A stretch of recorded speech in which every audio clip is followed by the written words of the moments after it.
Assalamualaikum warahmatullahi wabarakatuh. Kembali lagi bersama saya Fauzi Falevi. Kali ini aku akan menunjukkan kepada kamu semua isi dari sebuah PC atau bisa dibilang komputer.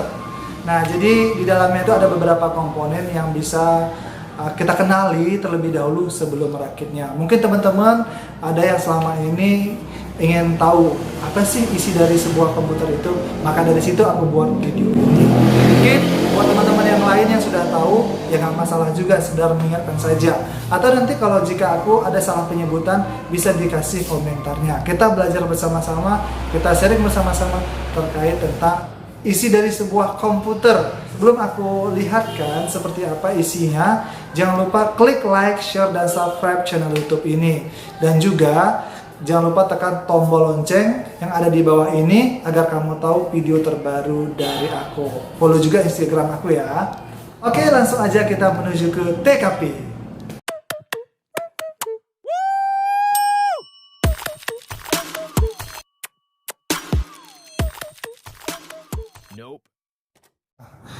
Baik teman-teman, sekarang di depan kita sudah ada seonggok PC atau seonggok komputer. Oke, jadi langsung aja aku akan tunjukkan dulu bagian dasar komputer.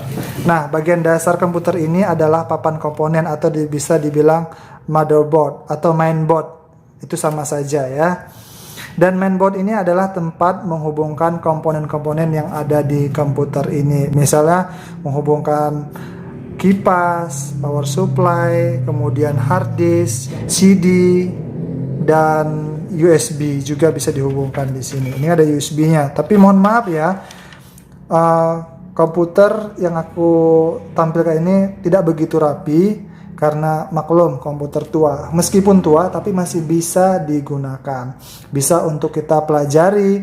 Nah, kalau komputer bagus atau alat-alat bagus kita buat sebagai bahan pelajaran kita, nah ujung-ujungnya bakalan rugi besar dong ya. Karena kan biayanya mahal, alat-alatnya mahal. Tapi ini kita buat komputernya murah-murah saja. Nah, jadi aku akan jelaskan lagi. Mainboard itu seperti itu tadilah fungsinya, yaitu untuk menghubungkan semua komponen-komponen yang ada di sini. Nah, untuk memberikan listriknya adalah power supply.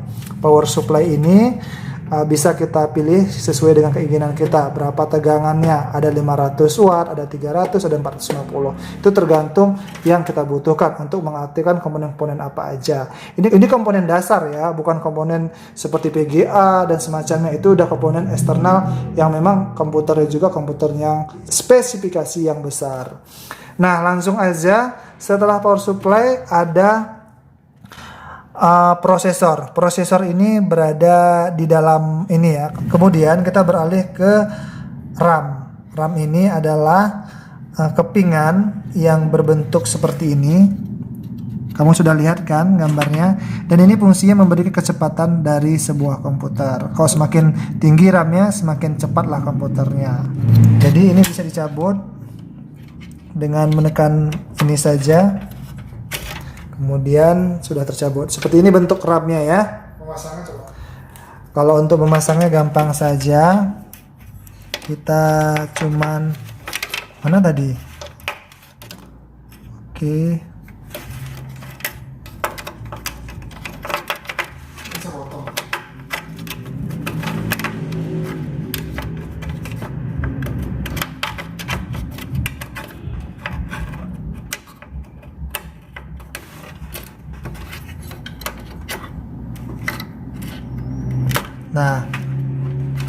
Nah, sekarang RAM-nya sudah terpasang.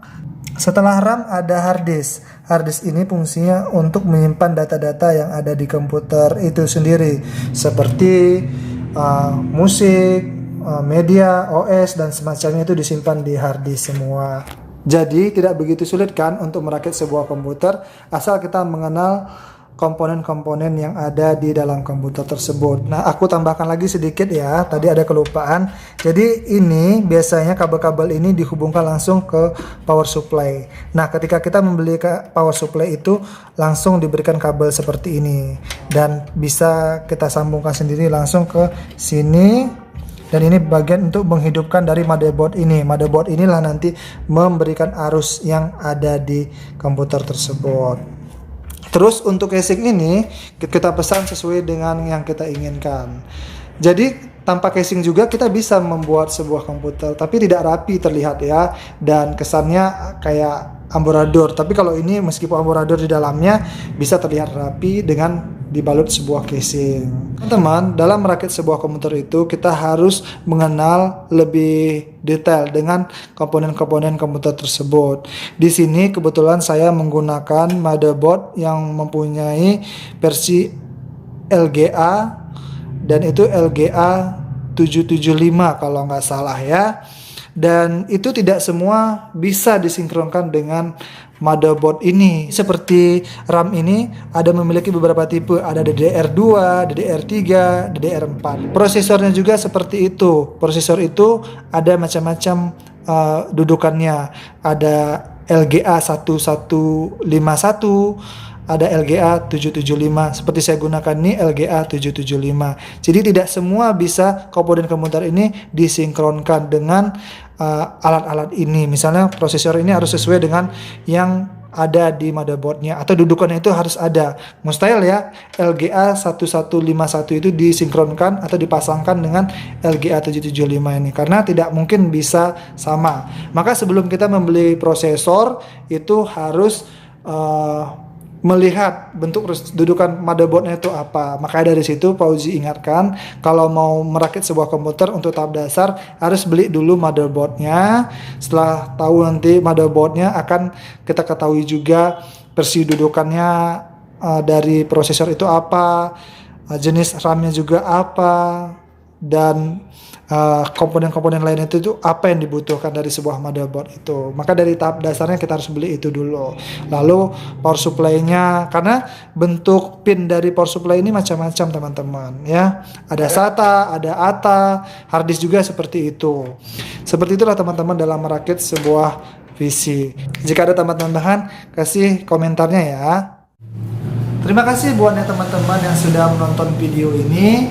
Mohon maaf ya, suara di belakang agak berisik. Jadi ya namanya juga rumah di pinggir jalan. Nanti kalau sudah ada AdSense yang banyak, ya kita bangun studio untuk buat videonya lebih bagus lagi. Jangan lupa doanya juga ya. Dan satu lagi, kalau belajar komputer itu bisa otodidak. Zaman sekarang kan udah banyak channel-channel YouTube juga yang menampilkan bagaimana cara menginstalnya, bagaimana cara untuk merakitnya. Itu gampang sekali, tinggal kita mau belajar atau tidak. Ini sekedar pengetahuan aku aja. Kalau ada yang kurang-kurang mohon dimaafi, dan kasih koreksinya lewat komentar ya. Terakhir aku bilang, jangan lupa klik like, share, dan subscribe channel YouTube ini. Dan jangan lupa juga kasih komentar yang positif, atau kalau yang negatif juga nggak masalah, kita berbagi di sini. Jangan lupa juga tekan tombol loncengnya agar kamu dapat notifikasi dari channel YouTube ini. Terima kasih. Wassalamualaikum warahmatullahi wabarakatuh.